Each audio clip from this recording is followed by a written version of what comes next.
Here is the Hyundai Tucson. Let's go ahead and get started. In order to access the bulb, first thing we have to do is open up the hatch. So let's go ahead, and now we need to get this light out of there because there's no way to access the bulb from inside. First thing we have to do is get this plastic cover off. There are two slots. For that we have to get a small flathead screwdriver, put it right in that slot there, and then pull this cover out. Once it's out a little bit, just grab it and it comes right out. There are three slots over there, and these three tabs on the cover, they go in the slots there. 1, 2 and 3 up there. We need to take off these two bolts. For that you need a 10mm socket ratchet combination. You can also use a Phillips screwdriver, but I would suggest using the socket ratchet because it makes sure you don't end up stripping those bolts off because they may be on there a little tight. We need to slide the light out back straight, but first just grab the light and wiggle it, get it a little bit loose, and now try to slide it out to the back, and it should just come right out. That little cutout goes on the white tab there. This pin goes inside over there, and these two holes, that's where the bolts go in, the 10mm bolts that we took out. Now that's the bulb holder for the brake light. Just grab it and twist to the left just a little bit, and out it comes. Push down on the bulb, twist to the left, and the bulb comes out. The bulb size is 2357. Check the link in the description to buy the new one from Amazon for yourself.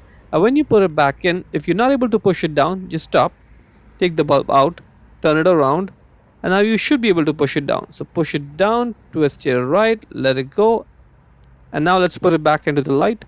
And when you do so, you may have to do some twisting and turning before the bulb holder just drops right into the light and sits in flush, just like this. See, I'm twisting and turning, and now it's sitting in properly. At this point I can twist your right to lock it, and that's it. Now when you're putting the light back in, you have to focus on the front edge over there. We need to make sure that little cutout goes onto the white clip there, otherwise the light will not stay in place. So put one hand on the front edge, one hand on the back, pushing it in. Let's just see how it goes in. It does not sticking out, so that's good. Give it one final push, and let's put the bolts back in. Just hand tighten them down first, and then let's just tighten them down using the 10mm socket ratchet combination. Let's align those three tabs over there with the three slots, and then once it's in place, just give it a push. See, it goes in just over there. Right. Now let's push it over here, and it's clicked in place, and that's good. And that is pretty much it. Hope you found it useful. Here in Ottawa, Canada, check out the link in description for their entire inventory.